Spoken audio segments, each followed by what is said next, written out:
श्री शिवाय नमस्तुभ्यम। हर हर महादेव। दोस्तों, स्वागत है आप सभी का शिव महापुराण की कथा में। दोस्तों, आज हम 28वें दिन की कथा में महादेव जी के शरीर से देवी का पारकट्या और देवी के भूमध्य भाग से शक्ति का प्रादुर्भाव की कथा का श्रवण करेंगे। आइए शुरू करते हैं। बाजू देवता कहते हैं, महादेवी जी महामेघ की गर्जना के समान मधुर गंभीर मंगलदायिनी एवं मनोहर वाणी में बोले, ब्राह्मण, तुमने इस समय प्रजाजनों की वृद्धि के लिए ही तपस्या की है। तुम्हारी इस तपस्या से मैं संतुष्ट हूँ और तुम्हें अभिष्ट वर देती हूँ। इस प्रकार परम उदार तथा सत्य मधुर वचन कहकर देवेश्वर हर ने अपने शरीर के वाम भाग से देवी रुद्राणी को प्रकट किया। जिन दिव्य गुण संपन्न देवी को ब्रह्मवेत्ता पुरुष परमात्मा शिव की पराशक्ति कहते हैं तथा जिनमें जन्म मृत्यु और जरा आदि विकारों का प्रवेश नहीं है, वह भवानी उस समय शिव के अंग से प्रकट हुई। जिनका परम भाव देवताओं को भी ज्ञात नहीं, वह समस्त देवताओं की भी आदिश्वरी देवी अपने स्वामी के अंग से प्रकट हुई। उन सर्वलोक महेश्वरी परमेश्वरी को देखकर विराट पुरुष ब्रह्मा ने प्रणाम किया और उन सर्वज्ञ सर्वव्यापी सूक्ष्म सदा भाव से रहित और अपनी प्रभा इस संपूर्ण जगत को प्रकाशित करने वाली पराशक्ति महादेवी से इस प्रकार प्रार्थना की।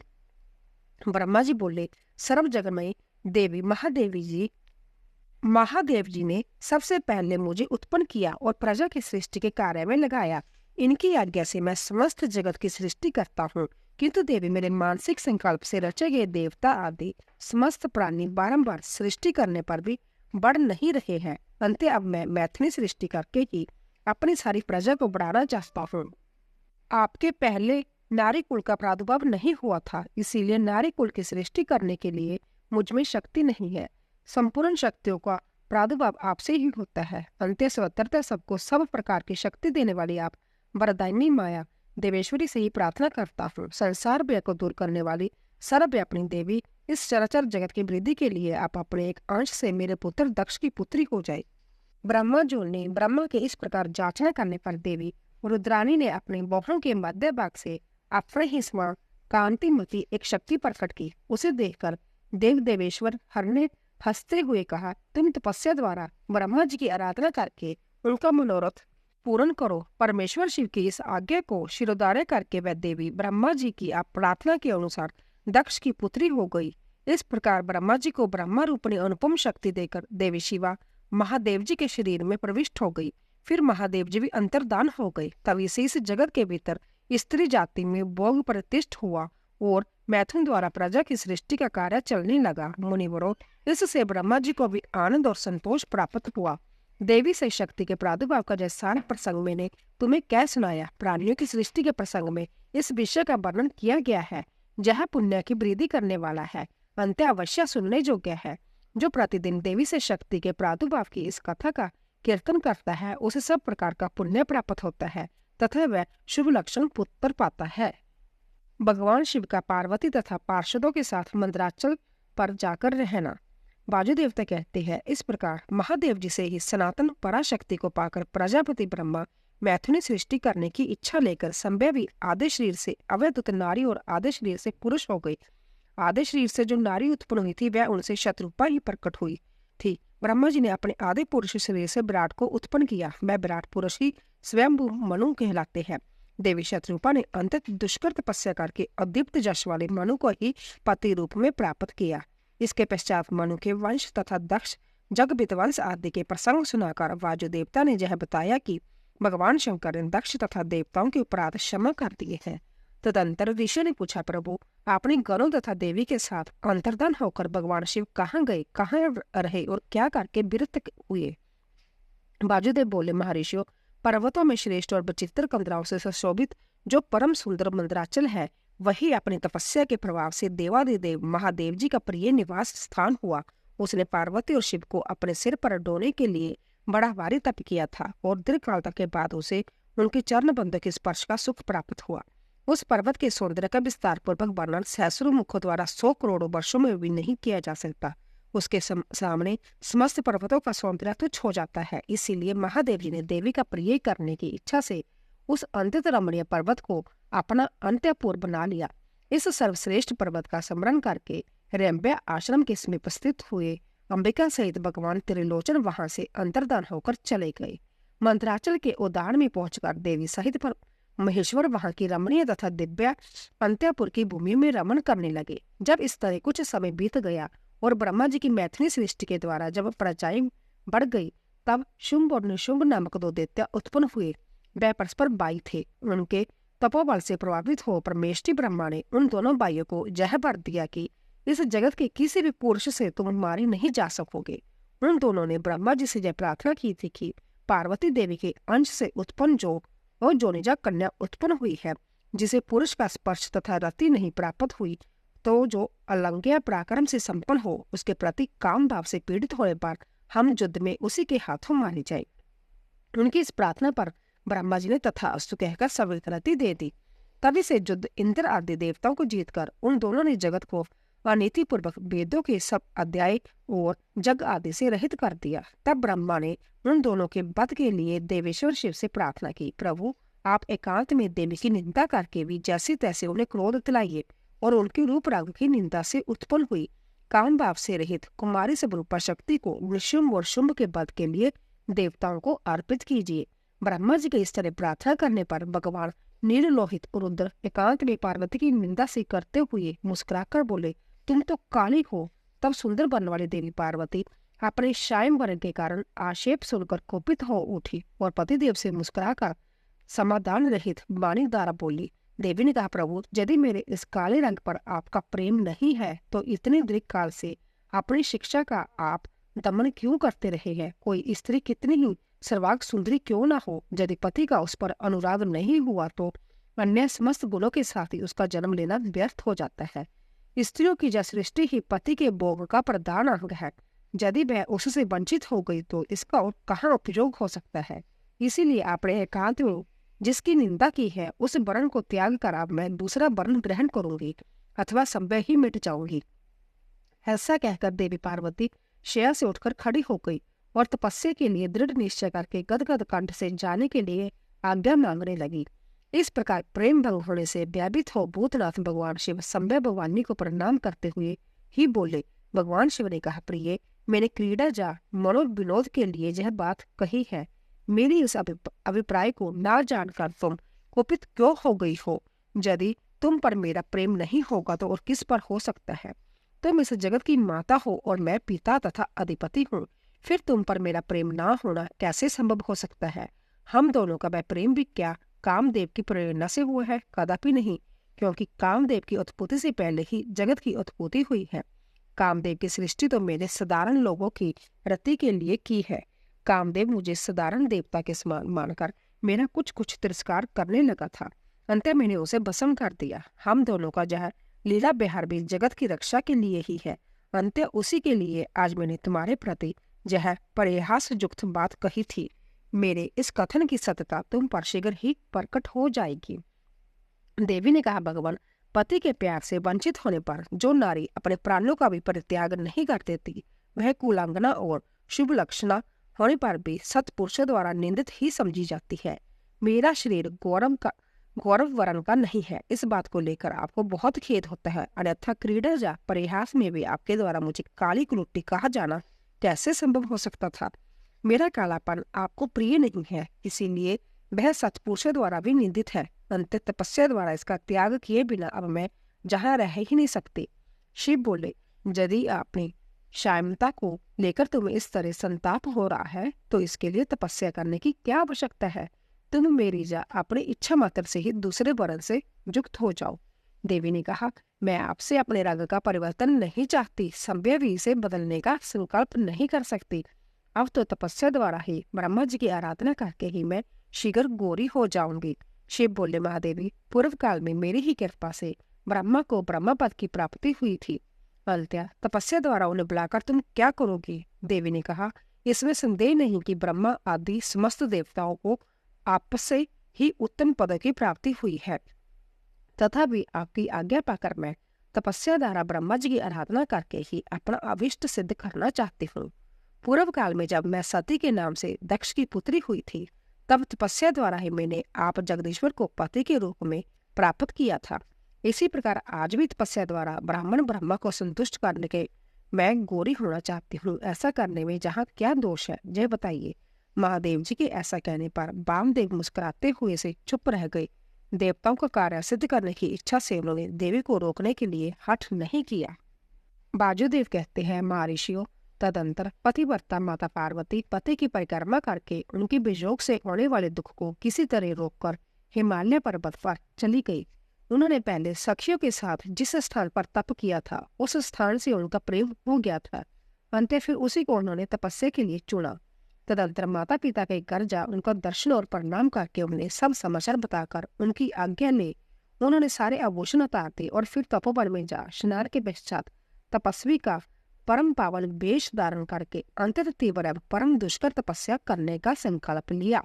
वह मन मन सदा पति के चरण बंदों का चिंतन करती हुई किसी शनिक लिंग में उन्हीं का ध्यान करके पूजन की ब्रह्म विधि के अनुसार जंगल के फल फूल आदि उपकरणों द्वारा तीनों समय उनका पूजन करती थी। भगवान शंकर ही ब्रह्म का रूप धारण करके मेरी तपस्या का फल मुझे देंगे, ऐसा दृढ़ विश्वास रखकर वह प्रतिदिन तपस्या में लगी रहती थी। इसी तरह तपस्या करते करते जब बहुत समय बीत गया तब एक दिन उनके पास कोई बहुत बड़ा व्याघ्र देखा गया। वह दुष्ट भाव से वहां आया था। पार्वती जी के निकट आते ही उस दुरात्मा का शरीर जड़वत हो गया। वह उनके समीप चित्तर लिखित सा दिखाई देने लगा। दुष्ट भाव से पास आए हुए उस व्याघ्र को देखकर भी देवी पार्वती साधारण नारी की भांति स्वभाव से विचलित नहीं हुई। उस व्याघ्र के सारे अंग अकड़ गए थे। वह भूख से अंतत पीड़ित हो रहा था और यह सोचकर कि जाए मेरा भोजन है, निरंतर देवी की ओर ही देख रहा था। देवी के सामने खड़ा खड़ा वह उनके उपासना सी करने लगा। इधर देवी के हृदय में सदा यही भाव आता था कि जय व्याघ्र मेरा ही उपासक है, दुष्ट वन जंतु से मेरी रक्षा करने वाला है। जय सोचकर वह उस पर कृपा करने लगी। उन्हीं की कृपा से उसके तीनों प्रकार के मल तत्काल नष्ट हो गए। फिर तो उस व्याघ्र को सहसा देवी के स्वरूप का बोध हुआ। उसकी भूख मिट गई और उसके अंगों की जड़ता भी दूर हो गई। साथ ही उसकी जन्म सिद्ध दुष्टता नष्ट हो गई और उसे निरंतर तृप्ति बनी रहने लगी। उस समय उत्कृष्ट रूप से अपनी यथार्थता का अनुभव करके वह तत्काल भक्त हो गया और उन परमेश्वरी की सेवा करने लगा। अब वह अन्य दुष्ट जंतुओं को खदेड़ता हुआ तपोवन में विचरने लगा। इधर देवी की तपस्या बढ़ी और तीव्र से तीव्रतर होती गई। देवता शुंभ आदि दैत्यों को दुर्गह से दुखी को ब्रह्मा जी की शरण में गए। उन्होंने शत्रु पीड़ जनित अपने दुख को उनसे निवेदन किया। शुंभ और निशुंभ वरदान पाने के घमंड से देवताओं को जैसे तैसे दुख देते थे। वह सब सुनकर ब्रह्मा जी को उन पर बड़ी दया आई। उन्होंने दैत्यवध के लिए भगवान शंकर के साथ हुई बातचीत का स्मरण करके देवताओं के साथ देवी के तपोवन को प्रस्थान किया। वहां सुरश्रेष्ठ ब्रह्मा ने उत्तम तप में परिनिष्ठित परमेश्वरी पार्वती को देखा। वह संपूर्ण जगत की प्रतिष्ठा से जान पड़ती थी। अपने श्रीहरि के तथा रुद्रदेव के भी जन्मदाता पिता महामेश्वर की भार्या आर्या जगमाता गिरिजा नंदिनी पार्वती जी को ब्रह्मा जी ने प्रणाम किया। देवगणों के साथ ब्रह्मा जी को आए देख देवी ने उनके योग्य आज्ञा देकर स्वागत आदि के द्वारा उनका सत्कार किया। बदले में उनका भी सत्कार और अभिनंदन करके ब्रह्मा जी अनजान की भांति देवी की तपस्या का कारण पूछने लगे। ब्रह्मा जी बोले, देवी, इस तीव्र तपस्या के द्वारा आप जहाँ किस अविष्ट मनोरथ की सिद्धि करना चाहते हो, तपस्या के संपूर्ण फलों की सिद्धि तो आपके ही अधीन है। जो समस्त लोगों के स्वामी है, उन्हीं परमेश्वर को पति के रूप में पाकर आपने तपस्या का संपूर्ण फल प्राप्त कर लिया है। अथवा यह सारा ही क्रियाकलाप आपका लीला विलास है। परंतु आश्चर्य की बात तो ये है कि आप इतने दिनों से महादेव जी के विरह का कष्ट कैसे सह रही है। देवी ने कहा, ब्रह्मा, जब सृष्टि के आदिकाल में महादेव जी से आपकी उत्पत्ति सुनी जाती है, तब समस्त प्रजाओं में प्रथम होने के कारण आप मेरे ज्येष्ठ पुत्र होते हैं। फिर जब प्रजा की वृद्धि के लिए आपके ललाट से भगवान शिव का प्रादुर्भाव हुआ था, तब आप मेरे पति के पिता और मेरे ससुर होने के कारण गुरुजनों की कोटि में आ जाते हैं। और जब मैं ये सोचती हूँ कि संभव मेरे पिता गिरिजाराज हिमालय आपके पुत्र है, तब आप मेरे साक्षात पितामह लगते हैं, लोक पितामह। इस तरह आप लोक यात्रा के बिताता है। अंत्यपुर में पति के साथ जो वृतांत घटित हुआ है, उसे मैं आपके सामने कैसे कह सकूंगी। अंत्य, जहाँ बहुत कहने से क्या लाभ। मेरे शरीर में जो कालापन है, इसे सात्विक विधि से त्याग कर मैं गौरव वर्ण होना चाहती हूँ। ब्रह्मा जी बोले, देवी, इतने ही प्रयोजन के लिए आपने ऐसा कठोर तप क्यों किया? क्या इसके लिए आपकी इच्छा मात्र ही प्राप्त नहीं थी? अथवा जो आपकी एक लीला ही है जगमाता, आपकी लीला भी लोकहित के लिए ही होती है। अंतः आप इसके द्वारा मेरे एक अविष्ट फल की सिद्धि कीजिए। निशुंभ और शुंभ नामक 2 दैत्य है, उनको मैंने वर दे रखा है। इससे उनका घमंड बहुत बढ़ गया है और वह देवताओं को सता रहे हैं। उनके दोनों क्यों आपके ही हाथ से मारे जाने का वरदान प्राप्त हुआ है। अंतः अब विलंब करने से कोई लाभ नहीं। आप क्षण भर के लिए सुस्थिर हो जाइए। आपके द्वारा जो शक्ति रची या छोड़ी जाएगी, वही इन दोनों के लिए मृत्यु हो जाएगी। ब्रह्मा जी के इस प्रकार प्रार्थना करने पर गिरिजा कुमारी देवी पार्वती सहसा अपने काली त्वचा के आवरण को उतारकर घोर वर्णा हो गई। त्वचा कोश काली त्वचा आवरण रूप से त्यागी गई। जो उनकी शक्ति थी उसका नाम कौशिकी हुआ। वह काले मेघ के समान कांति वाली कृष्ण वर्णा कन्या हो गई। देवी की वह मायावी शक्ति ही जोगनिंद्रा और वैष्णवी कहलाती है। उसके 8 बड़ी बड़ी भुजाएं थी। उसने उन हाथों में शंख चक्र और त्रिशूल आदि आयुध धारण कर रखे थे। उस देवी के 3 रूप है, सौम्य, गौर और मिश्र। वह 3 नेत्रों से युक्त थी। उसने मस्तक पर अर्धचंद्र का मुकुट धारण कर रखा था। उसे पुरुष का स्पर्श तथा रति का योग नहीं प्राप्त हुआ था और वह अत्यंत सुंदरी थी। देवी ने अपनी इस सनातन शक्ति को ब्रह्मा जी के हाथ में दे दिया। वही दैत्य प्रवर शुभ और निशुंभ का वध करने वाली हुई। उस समय प्रसन्न हुए ब्रह्मा जी ने उस पराशक्ति को सवारी के लिए एक प्रबल सिंह प्रदान किया, जो उनके साथ ही आया था। उस देवी के रहने के लिए ब्रह्मा जी ने विंध्यगिरि पर वास स्थान दिया और वहां नाना प्रकार के उपचारों से उनका पूजन किया। विश्वकर्मा ब्रह्मा के द्वारा सम्मानित हुई वह शक्ति अपनी माता गौरी को और ब्रह्मा जी को क्रमशः प्रणाम करके अपने ही अंगों से उत्पन्न और अपने ही समान शक्तिशालिनी बहुसंख्यक शक्तियों को साथ ले दैत्यराज शुंभ निशुंभ को मारने के लिए उदित होकर विंध्या पर्वत को चली गई। उसने सम्रागण में उन दोनों दैत्यराजों को मार गिराया। उस युद्ध का अनंतर वर्णन हो चुका है, इसलिए उसकी प्रस्थित कथा जहां नहीं कही गई है, दूसरे स्थलों से उसकी ऊहा कर लेनी चाहिए। अब मैं प्रस्तुत प्रसंग का वर्णन करता हूँ। बाजू देवता कहते हैं, कौशिकी को उत्पन्न करके उसे ब्रह्मा जी के हाथ में देने के पश्चात गौरी देवी ने प्रत्यु उपकार के लिए पिता माँ से कहा। देवी बोली, क्या आपने मेरे आश्रम में रहने वाले इस व्याघ्र को देखा है? इसने दुष्ट जंतु से मेरे तपोवन से रक्षा की है। जय मुझ में अपना मन लगाकर अनन्य भाव से मेरा भजन करता रहा। अंत इसकी रक्षा के सिवा दूसरा कोई मेरा प्रिय कार्य नहीं है। जय मेरे अंतपुर में विचरने वाला होगा। भगवान शंकर इसे प्रसन्नता पूर्वक गणेश्वर का पथ प्रदान करे। मैं इसे आगे करके सखी के साथ जहां से जाना चाहती हूँ, इसके लिए आप मुझे आज्ञा दे, क्योंकि आप प्रजापति हैं। देवी के ऐसा कहने पर उन्होंने बोली बाली जान हंसते और मुस्कुराते हुए ब्रह्मा जी से उस व्याघ्र की पुरानी क्रूरतापूर्ण करतूतें बताते हुए उसकी दुष्टता का वर्णन करने लगे। ब्रह्मा जी ने कहा, देवी, कहाँ तो पशुओं में क्रूर व्याघ्र और कहाँ जय आपकी मंगलमयी कृपा। आप विषधर सर्प के मुख में साक्षात अमृत क्यों सींच रही है? जय केवल व्याघ्र के रूप में रहने वाला कोई दुष्ट निशाचर है। इसने बहुत सी गौओं और तपस्वी ब्राह्मणों को खा डाला है। यह उन सबको इच्छा अनुसार ताप देता हुआ मनमाना रूप धारण करके विचरता है। अंतः इसे अपने पाप कर्म का फल अवश्य भोगना चाहिए। ऐसे दुष्टों पर आपको कृपा करने की क्या आवश्यकता है? इस स्वभाव से ही कुलक्षित चित्त वाले दुष्ट जीव से देवी को क्या काम है? देवी बोली, आपने जो कुछ कहा है वह सब ठीक है, ये ऐसा ही सही, तथापि मेरी शरण में आ गया है। अंतः मुझे इसका त्याग नहीं करना चाहिए।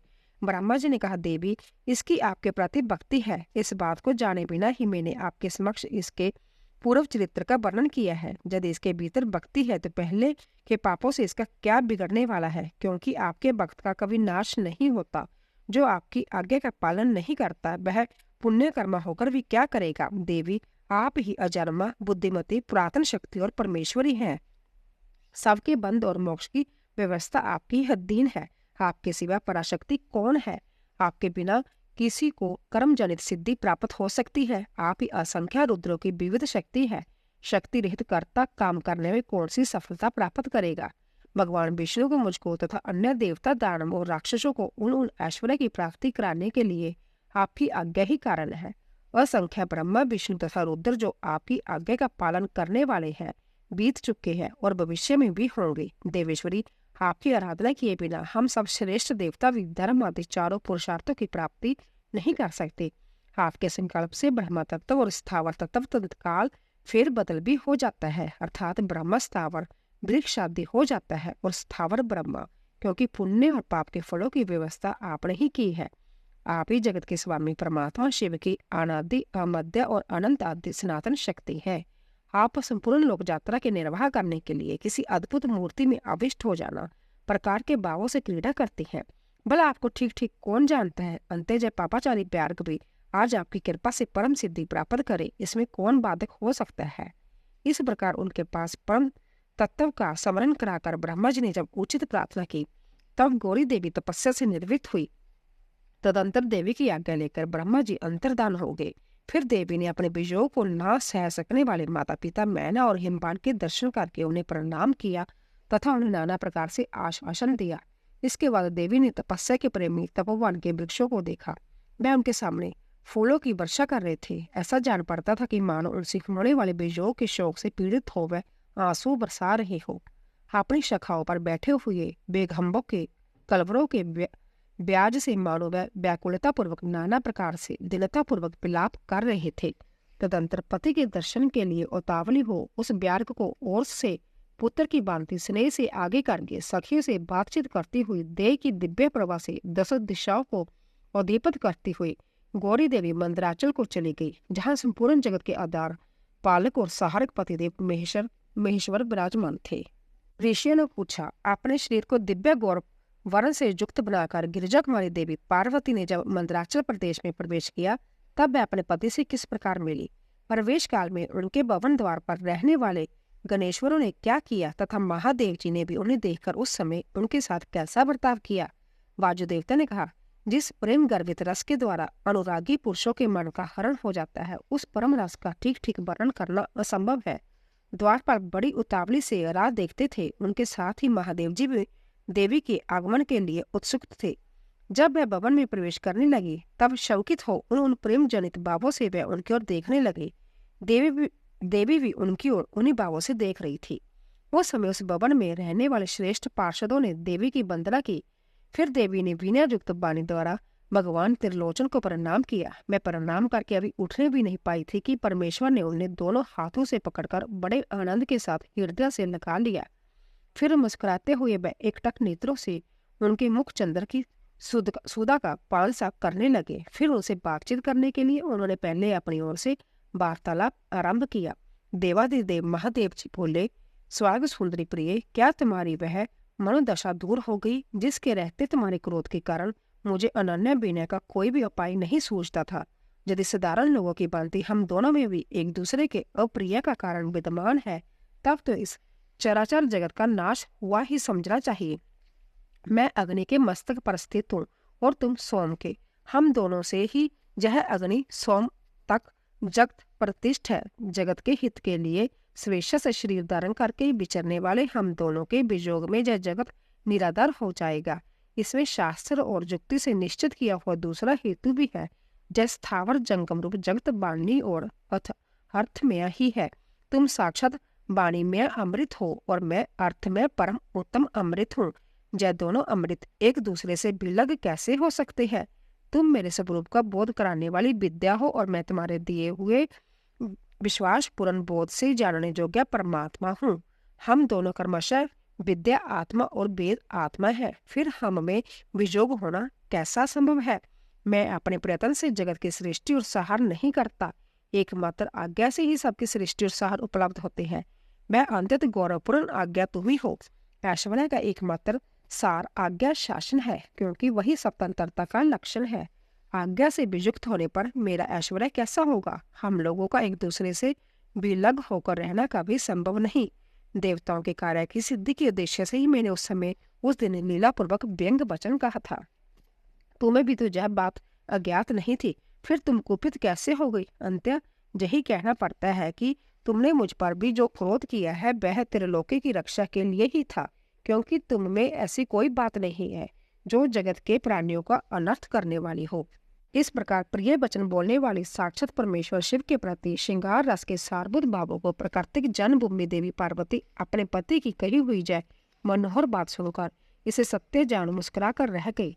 लज्जावश कोई उत्तर न दे सकी। केवल कौशिकी के जश का वर्णन छोड़कर और कुछ उन्होंने नहीं कहा। देवी ने कौशिकी के विषय में जो कुछ कहा उसका वर्णन करता हूँ। देवी बोली, भगवान, मैंने जिस कौशिकी की सृष्टि की है उसे क्या आपने नहीं देखा? वैसी कन्या ना तो इस लोक में हुई है ना होगी। यूं कहकर देवी ने उसके विंध्याचल पर्वत पर निवास करने तथा सम्रागण पे शुभ और निशुंभ का वध करके उन पर विजय पाने का प्रसंग सुनाकर उसके बल पराक्रम का वर्णन किया। साथ ही यह भी बताया कि वह उपासना करने वाले लोगों को सदा प्रत्यक्ष फल देती है तथा निरंतर लोगों की रक्षा करती है। इस विषय में ब्रह्मा जी आपको आवश्यक बातें बताएंगे। उस समय इस प्रकार बातचीत करते हुए देवी की आज्ञा से ही एक सखी ने उस व्याघ्र को लाकर उनके सामने खड़ा कर दिया। उसे देखकर देवी कहने लगी, देव, यह व्याघ्र मैं आपके लिए भेंट लाई हूँ, आप इसे देखिए। इसके समान मेरा उपासक दूसरा कोई नहीं। इसने दुष्ट जंतुओं के समूह से मेरे तपोवन की रक्षा की है। यह मेरा अंतित भक्त है और अपने रक्षणात्मक कार्य से मेरा विश्वास पात्र बन गया। मेरी प्रसन्नता के लिए यह अपना देश छोड़कर जहाँ आ गया। महेश्वर, यदि मेरे आने से आपको प्रसन्नता हुई है और यदि आप मुझसे अंतत प्रेम करते हैं तो मैं चाहती हूँ कि नंदी की आज्ञा से मेरे अंतपुर के द्वार पर अन्य रक्षकों के साथ उन्हीं के चिन्ह धारण करके सदा स्थित रहे। बाजीदेव कहते हैं, देवी के इस मधुर और अनंत गौतमा प्रेम बढ़ाने वाले शुभ वचनों को सुनकर महादेव जी ने कहा, मैं बहुत प्रसन्न हूँ। फिर तो वह व्याघ्र उसी क्षण लचकती हुई सुवर्ण जटित बैंत की छड़ी, रत्नों से जड़ित विचित्र कवच, सर्प सी आकृति वाली शूरी तथा रक्ष कोचित वेश धारण किए गण अध्यक्ष के पद पर प्रतिष्ठ दिखाई दिया। उसने उमा सहित महादेव जी और नंदी को आनंदित किया था, इसीलिए सोम नंदी नाम से विख्यात हुआ। इस प्रकार देवी का प्रिय कार्य करके चंद्र आभूषण महादेव जी ने उन्हें रतन भूषित दिव्य आभूषण से भूषित किया। चंद्रभूषण भगवान शिव ने सर्व मनोहार ने गिरिजा कुमारी गौरी देवी को पलंग पर बिठाकर उस समय सुंदर अलंकारों से संबही उनका श्रृंगार किया। अग्नि और सोम के स्वरूप का विवेचन। ऋषि ने पूछा, प्रभु, पार्वती देवी का समाधान करते हुए महादेव जी ने यह बात क्यों कही कि संपूर्ण विषय अग्नि ओष्मात्मक एवं बाघ आत्मक है। ऐश्वर्य का सार एकमात्र आज्ञा ही है और वह आज्ञा तुम हो। अंत इस विषय में हम क्रमशः यथार्थ बातें सुनना चाहते हैं। वाजुदेव बोले, महर्षियों, रुद्रदेव का जो गौर तेजमय शरीर है उसे अग्नि कहते हैं और अमृतमय सोम शक्ति का स्वरूप है, क्योंकि शक्ति का शरीर शांति का अर्क है। जो अमृत है वह प्रतिष्ठा नामक कला है और जो तेज है वह साक्षात विद्या नामक कला है। संपूर्ण सूक्ष्म भूतों में वह ही दोनों रस और तेज है। तेज की वृद्धि दो प्रकार की है, एक सूर्य रूपा है और दूसरी अग्नि रूपा। इसी तरह रस वृद्धि भी दो प्रकार की है, एक सोम रूपणी और दूसरी जल रूपणी। तेज विद्युत आदि के रूप में उपलब्ध होता है तथा रस मधुर आदि के रूप में। तेज और रस के भेदों ने ही इस चराचर जगत को धारण कर रखा है। अग्नि से अमृत की उत्पत्ति होती है और अमृत स्वरूप घी से अग्नि की वृद्धि होती है। अतएव अग्नि और सोम को दी हुई आहुति जगत के लिए हितकारक होती है। शस्य संपत्ति हविष्य का उत्पादन करती है, वर्षा शस्य को बढ़ाती है। इसी प्रकार वर्षा से ही हविष्य का प्रादुर्भाव होता है, जिससे यह अग्नि ओषात्मक जगत टिका हुआ है। अग्नि वहां तक ऊपर की ओर प्रज्वलित होती है जहां तक सोम संबंधी परम अमृत विद्यमान है, और जहां तक अग्नि का स्थान है वहां तक सोम संबंधी अमृत नीचे को जरता है। इसीलिए कालाग्नि नीचे है और शक्ति ऊपर। जहां तक अग्नि है उसकी गति ऊपर की ओर है और जो जल का आपाबन है उसकी गति नीचे की ओर है। अदार शक्ति ने ही इस उदर्वगामी काला अग्नि को धारण कर रखा है तथा निगरामी सोम शिव शक्ति के आधार पर प्रतिष्ठ है। शिव ऊपर है और शक्ति नीचे तथा शक्ति ऊपर है और शिव नीचे।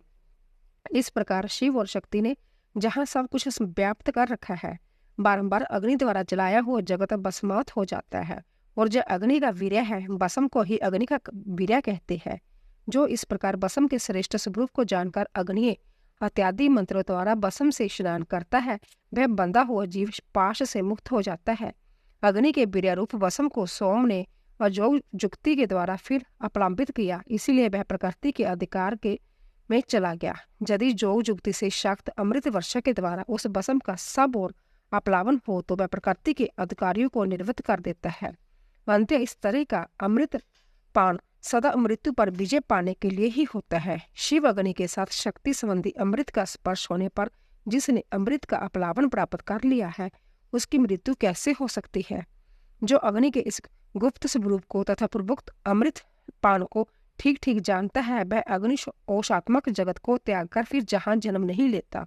जो शिवा अग्नि से शरीर को दग्ध करके शक्ति स्वरूप सोमा अमृत से जोग मार्ग के द्वारा इसे अवलंबित करता है वह अमृत स्वरूप हो जाता है। इसी अभिनय को हृदय में धारण करके महादेव जी ने इस संपूर्ण जगत को अग्नि ओषात्मक कहा है। उनका यह कथन सर्वथा उचित है। जगत वाणी और अर्थ रूप है, इसका प्रतिपादन वायु देवता कहते हैं, महर्षियों अब यह बता रहा हूँ कि जगत की वाणुआत्मकता की सिद्धि कैसे की। 6 अदवाओं मार्गों का सम्यक ज्ञान में संक्षेप में ही कर रहा हूँ, विस्तार से नहीं। कोई भी ऐसा अर्थ नहीं जो बिना शब्द का हो, और कोई भी ऐसा शब्द नहीं जो बिना अर्थ का हो। अतः समय अनुसार सभी शब्द संपूर्ण अर्थों का बोधक है। प्रकृति का यह परिणाम शब्द भावना और अर्थ भावना के भेद से 2 प्रकार का है। उसे परमात्मा शिव तथा पार्वती की प्राकृतिक मूर्ति कहते हैं। उनकी जो शब्दमय विभूति है उसे विद्वान 3 प्रकार की बताते हैं, स्थूला, सूक्ष्म और परा। स्थूला वह है जो कानों को प्रत्यक्ष सुनाई देती है, जो केवल चिंतन में आती है, वह सुषमा कही गई है। और जो चिंतन की भी सीमा से परे है उसे परा कहते हैं, वह शक्ति स्वरूपा है। वही शिव तत्व के आश्रित रहने वाली पराशक्ति कही गई है। ज्ञान शक्ति के संयोग से वही इच्छा की उसे दृढ़ करने वाली होती है। वह संपूर्ण शक्तियों की समष्टि रूप है।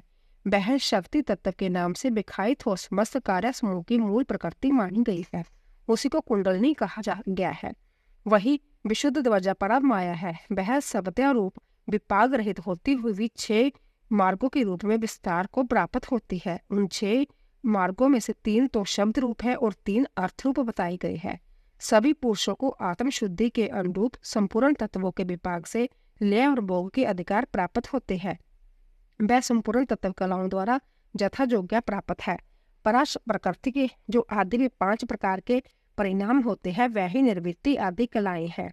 मंत्र दवा, पदम दवा और वर्ण दवा जो 3 अदवा शब्द से संबंध रखते हैं, तथा भुवन दवा, तत्वा दवा और कला दवा जो 3 अर्थ से संबंध रखने वाले हैं।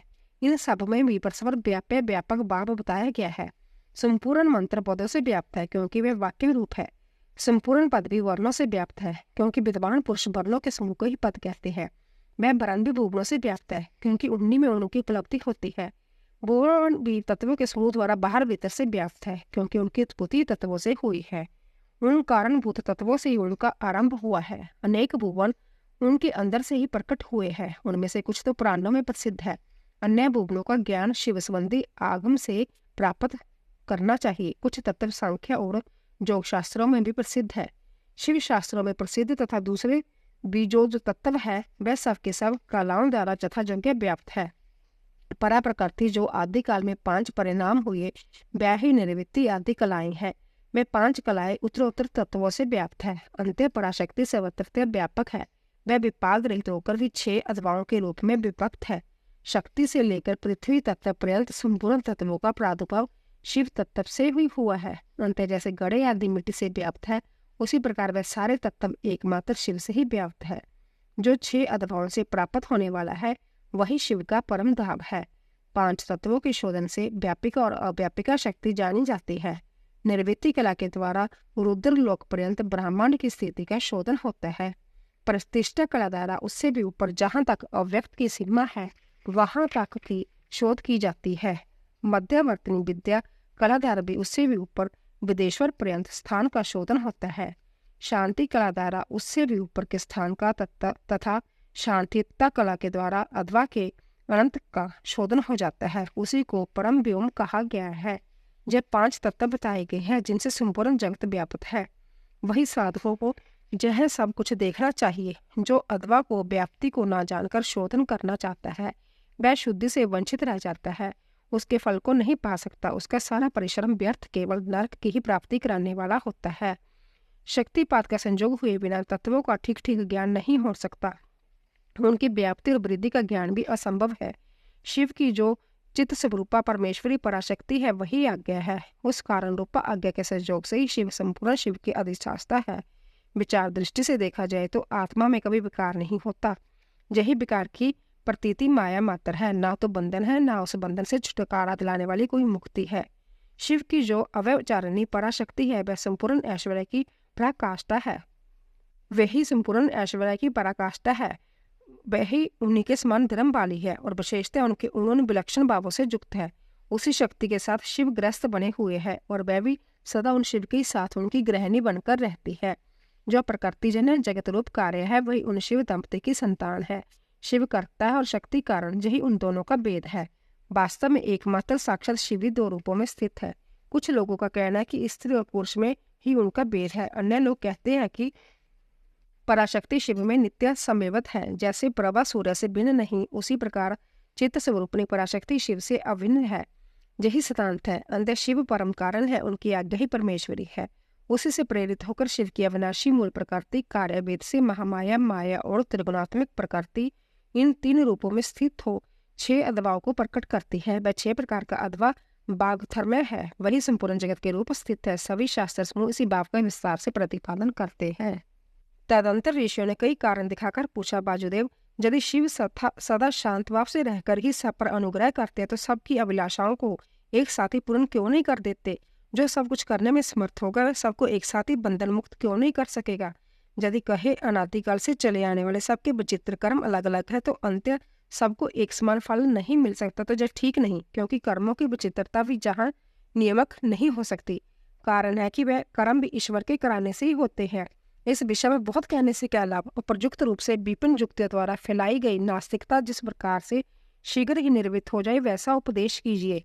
वासुदेवता ने कहा, ब्राह्मणों, आप लोगों ने युक्तियों से प्रेरित होकर जो संशय उपस्थित किया है वह उचित ही है, क्योंकि किसी बात को जानने की इच्छा अथवा तत्व ज्ञान के लिए उठाया गया प्रश्न साधु बुद्धि वाले पुरुषों में नास्तिकता का उत्पादन नहीं कर सकता। मैं इस विषय में ऐसा प्रमाण प्रस्तुत करूंगा जो सत्पुरुषों के मोह को दूर करने वाला है। असत पुरुषों का जो अनर्था भाव होता है उसमें प्रभु शिव की कृपा का अभाव ही कारण है। परिपूर्ण परमात्मा शिव के परम अनुग्रह बिना कुछ भी कर्तव्य नहीं, ऐसा निश्चय किया गया है। प्राणुग्रह कर्म में स्वभाव ही पर्याप्त पूर्णतः समर्थ है, अन्यथा निस्वभाव पुरुष किसी पर भी अनुग्रह नहीं कर सकता। पशु और पाशरूप सारा जगत ही पर कहा गया है, वह अनुग्रह का पात्र है। पर को अनुग्रहित करने के लिए पति की आज्ञा का संयम आवश्यक है। पति आज्ञा देने वाला है, वही सदा सब पर अनुग्रह करता है। उस अनुग्रह के लिए ही आज्ञा रूप अर्थ को स्वीकार करने पर शिव परतंत्र कैसे कहे जा सकते हैं? अनुग्रह की अपेक्षा न रखकर कोई भी अनुग्रह सिद्ध नहीं हो सकता। अंत्य स्वतंत्रता शब्द के अर्थ की अपेक्षा न रखना ही अनुग्रह का लक्षण है।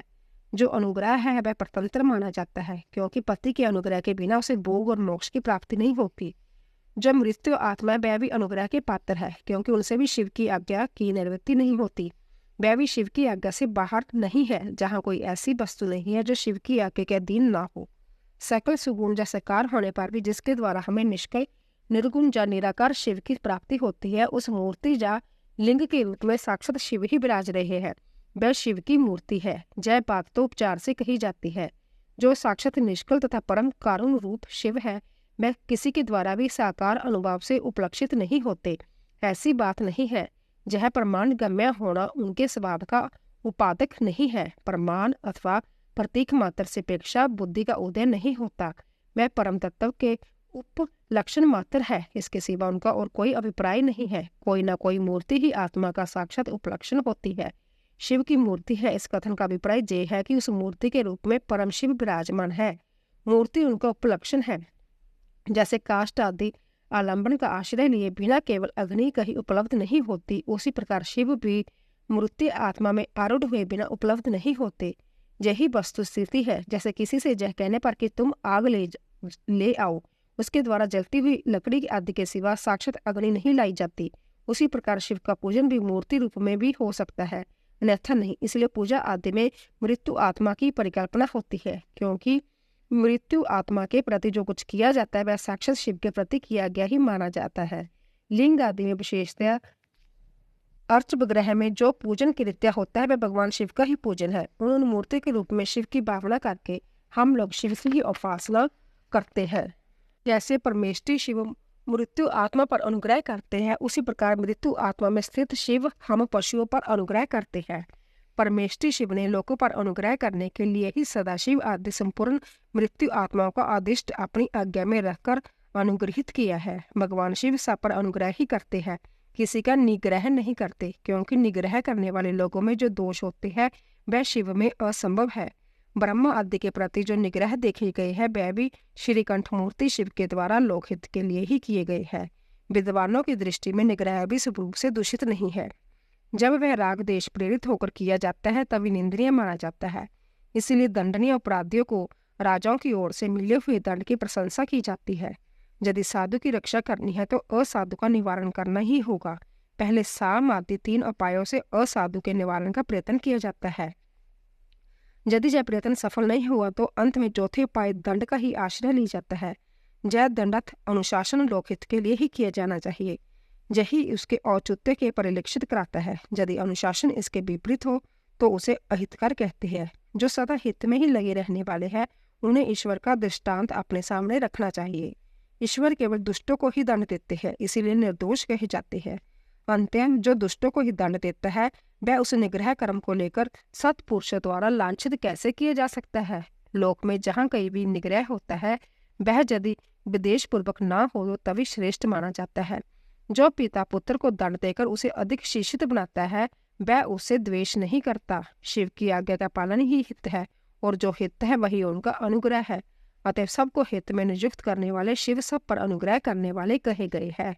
जो उपकार शब्द का अर्थ है उसे भी अनुग्रह ही कहा गया है, क्योंकि उपकार भी हित रूप ही होता है। अंत सबका उपकार करने वाले शिव सर्व अनुग्राहक है। शिव के द्वारा जड़ चेतन सभी सदा हित में ही नियुक्त होते हैं, परंतु सबको जो एक साथ और एक समान हित की उपलब्धि नहीं होती, इसमें उनका स्वभाव ही प्रतिबंधक है। जैसे सूर्य अपनी किरणों द्वारा सभी कमलों को विकास के लिए प्रेरित करते हैं, परंतु वे अपने अपने स्वभाव के अनुसार एक साथ और एक समान विकसित नहीं होते। स्वभाव से भी पदार्थों के बावी अर्थ का कारण होता है, किंतु वह नष्ट होते हुए भी अर्थ को कर्ताओं के लिए सिद्ध नहीं कर सकता। जैसे अग्नि का संयोग सुवर्ण को ही पिघलाता है, कोयले या अंगार को नहीं, उसी प्रकार भगवान शिव परिवक्र मल वाले पशुओं को ही बंधन मुक्त करते हैं, दूसरों को नहीं। जो वस्तु जैसी होनी चाहिए वैसी वह संभव नहीं बनती। वैसी बनने के लिए कर्ता की भावना का सहयोग होना आवश्यक है। कर्ता की भावना के बिना ऐसा होना संभव नहीं। अंत कर्ता सदा स्वतंत्र होता है।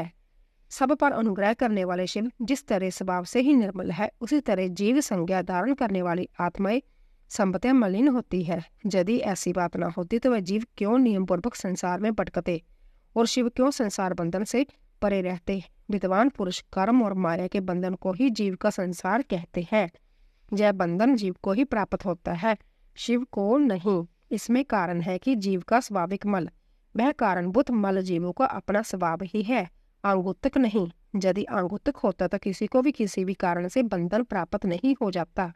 जो यह हेतु है वह एक है, क्योंकि सब जीवों का स्वभाव एक सा है। ज्यादा भी सब में एक सा आत्मभाव है, तो भी मल के परिपाक और अपरिपाक के कारण कुछ जीव बुद्ध है और कुछ बंधन से मुक्त है।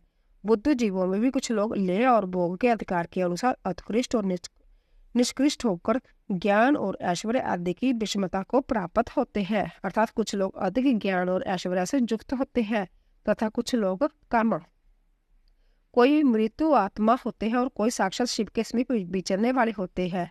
मृत्यु आत्माओं में कोई भी शिव स्वरूप हो 6 अधवाओं के ऊपर स्थित होते हैं।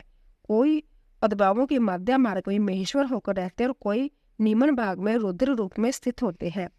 शिव के समीपवर्ती स्वरूप में भी माया से परे होने के कारण उत्कृष्ट, माध्यम और निकृष्ट वेद से 3 श्रेणियां होती हैं। वहां निम्न स्थान में आत्मा की स्थिति है, माध्यम स्थान में अंतर आत्मा की स्थिति है और जो सबसे उत्कृष्ट श्रेणी का स्थान है उसमें परमात्मा की स्थिति है।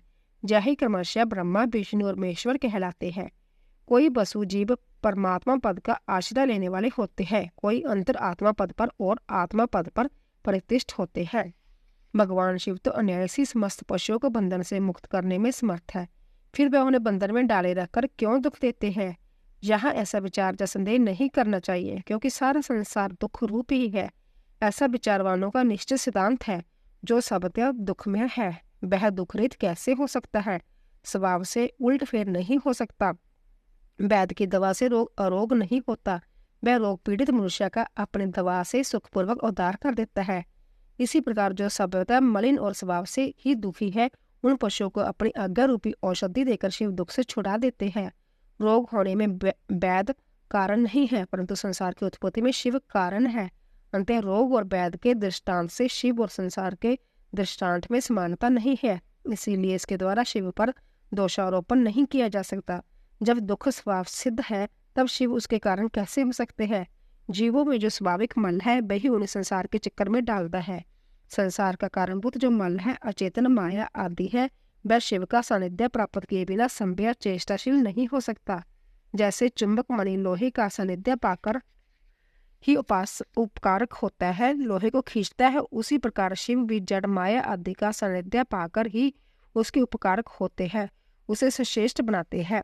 उनके विद्यमान सानिध्य को अकारण हटाया नहीं जा सकता।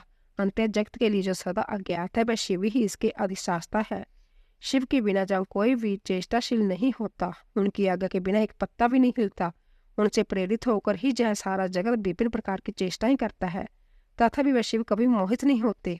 उनकी आज्ञा रूपणी जो शक्ति है वही सबका नियंत्रण करती है, उसका सब और मुख है। उसी ने सदा इस संपूर्ण दृश्य प्रपंच का विस्तार किया है, तथापि उसके दोष से शिव दूषित नहीं होते। जो दुर्बुद्धि मानव मोह वाशीष के विपरीत मान्यता रखता है वह नष्ट हो जाता है। शिव की शक्ति के वैभव से ही संसार चलता है, तथापि इसमें शिव दूषित नहीं होते। इसी समय आकाश से शरीर रहित वाणी सुनाई देती है। सत्यम ओम अमृत सौम्यम, इन पदों का वह स्पष्ट उच्चारण हुआ। उसे सुनकर सब लोग बहुत प्रसन्न हुए। उनके समस्त संशय का निवारण हो गया तथा उन मुनियों ने विस्मित हो प्रभु पवन देव को प्रणाम किया। इस प्रकार उन मुनियों को संदेह रहित करके भी वायुदेव ने जय नहीं माना कि इन्हें पूर्ण ज्ञान हो गया, इनका ज्ञान अभी प्रतिष्ठ नहीं हुआ। ऐसा समझकर ही वह इस प्रकार बोले। वायुदेवता ने कहा, मुनियों, प्रोक्ष और अप्रोक्ष के भेद से ज्ञान दो प्रकार का माना गया है। प्रोक्ष ज्ञान को अस्थिर कहा जाता है और अप्रोक्ष ज्ञान को सुस्थिर। युक्तिपूर्ण उपदेश से जो ज्ञान होता है उसे विद्वान पुरुष प्रोक्ष कहते हैं। वही श्रेष्ठ अनुष्ठान से अप्रोक्ष हो जाएगा।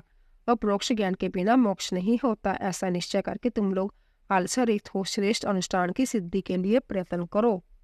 परम धर्म का प्रतिपादन। शैव आगम के अनुसार पशुपात ज्ञान तथा उसके साधनों का वर्णन। ऋषि ने पूछा, वासुदेव, वह कौन सा श्रेष्ठ अनुष्ठान है जो मोक्ष स्वरूप ज्ञान को अप्रोक्ष कर देता है? उसको और इसके साधनों को आज आप हमें बताने की कृपा करें। बाजू ने कहा, भगवान शिव का बताया हुआ जो परम धर्म है उसी को श्रेष्ठ अनुष्ठान कहा गया है। उसके सिद्ध होने पर साक्षात मोक्षदायक शिव अप्रोक्ष हो जाते हैं। वह परम धर्म पांचों पर्वों के कारण क्रमशः 5 प्रकार का जानना चाहिए। उन पर्वों के नाम है क्रिया, तप, जप, ध्यान और ज्ञान। जय उत्तरोत्तर श्रेष्ठ है। उन उत्कृष्ट साधनों से सिद्ध हुआ धर्म परम धर्म माना गया है, जहाँ प्रोक्ष ज्ञान भी अपरोक्ष ज्ञान होकर मोक्षदायक होता है। वैदिक धर्म 2 प्रकार के बताए गए हैं, परम और अपरम। धर्म शब्द से प्रतिपाद अर्थ में हमारे लिए श्रुति ही प्रमाण है। योग पर्यंत जो परम धर्म है वह श्रुतियों के शिरोभूत उपनिषद में वर्णित है, और जो अपरम धर्म है वह उसकी अपेक्षा नीचे श्रुति के मुख्य भाग से अर्थात संहिता मंत्रों द्वारा प्रतिपादित होता है।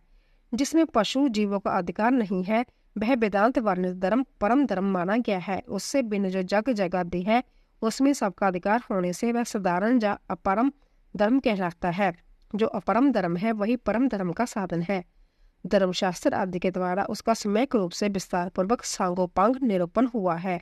भगवान शिव के द्वारा प्रतिपादित जो परम धर्म है उसी का नाम श्रेष्ठ अनुष्ठान है। इतिहास और पुराणों द्वारा उसका किसी प्रकार विस्तार हुआ है, परंतु शैव शास्त्रों द्वारा उसके विस्तार का सांगोपांग निरूपण किया गया है। वही उसके स्वरूप का सम्यक रूप से प्रतिपादन हुआ है।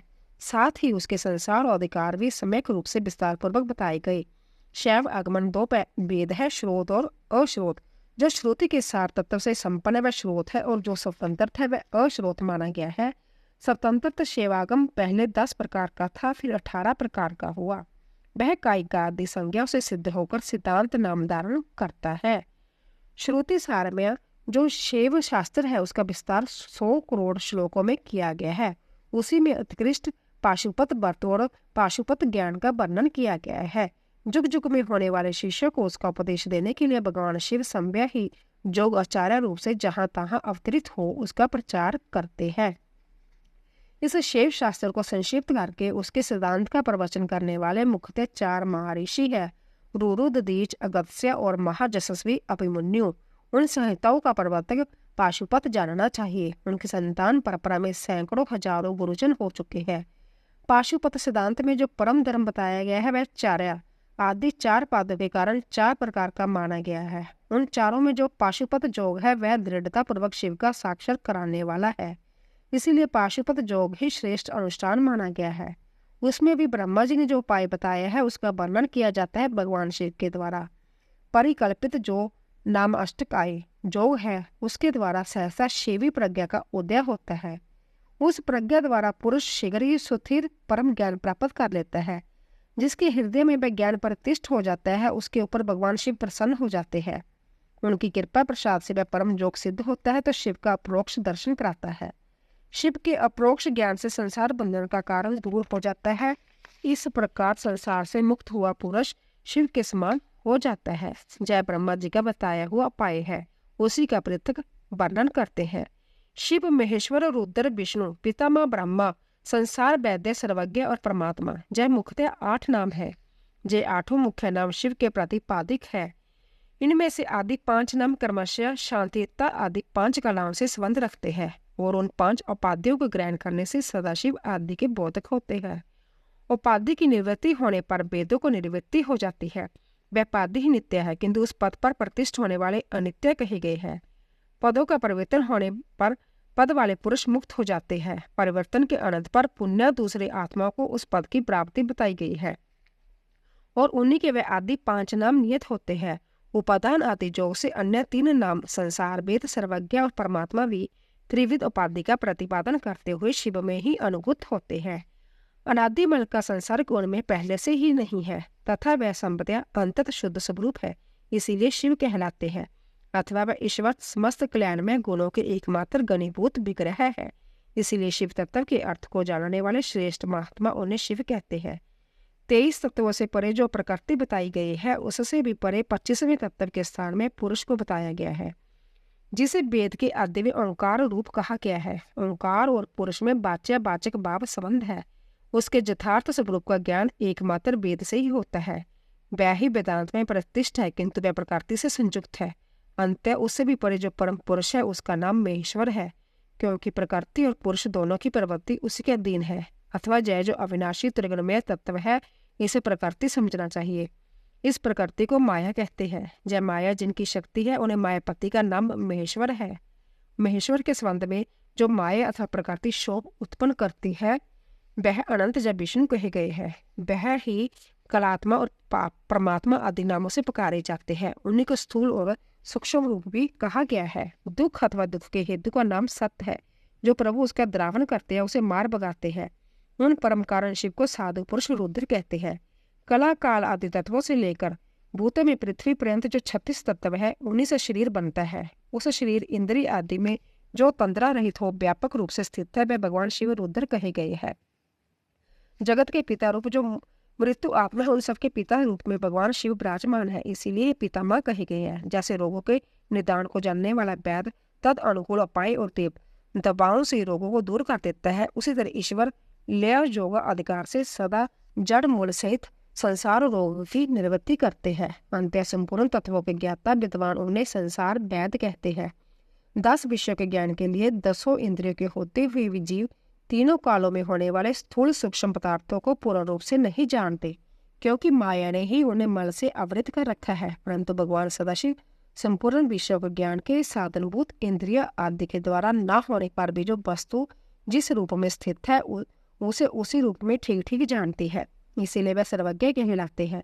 जो इन सभी उत्तम गुणों से नित्य संयुक्त होने के कारण सबके आत्मा है, जिनके लिए अपने से अतिरिक्त किसी दूसरे आत्मा की सत्ता नहीं है, वह भगवान शिव संवय ही परमात्मा है। आचार्य की कृपा से इन 8 नामों का अर्थ सहित उपदेश पाकर शिव आदि 5 नामों द्वारा निर्वृत्ति आदि 5 कलाओं की ग्रंथि का कर्मश छेदन और गुण के अनुसार शोधन करके गुणतीत उदरयुक्त अनिरुद्ध प्राणों द्वारा हृदय, कंठ, तालु, भूमध्य और ब्रह्मा रंध्र से युक्त पृष्ठक का वेदन करके सुषमना नाड़ी द्वारा अपनी आत्मा को सहस्र सात चक्कर के भीतर ले आए। इसका शुभ वर्ण है, वह तरुण सूर्य के सदृश रक्त वर्ण केसर के द्वारा रंजित और अधोमुख है। उसके 50 दलों में स्थित अ से लेकर श तक सबिंदु अक्षर कर्णिका के बीच में गोलाकार चंद्रमंडल है। यह चंद्रमंडल क्षत्राकार का है। उसमें एक उदर्भ मुख 12 दल कमल को आवृत कर रखा है। उस कमल की कर्णिका में विद्युत सदृश अखाती त्रिकोण जंतर है। उस जंतर के चारों ओर सुधा सागर होने के कारण वह मणिद्वीप के आकार का हो गया है। उस द्वीप के मध्य भाग में मणिपीठ है। उसके बीच में नाद बिंदु के ऊपर हंस पीठ है। उस पर शिव विराजमान है। उक्त चंद्रमंडल के ऊपर शिव के तेज से अपनी आत्मा को संयुक्त करे।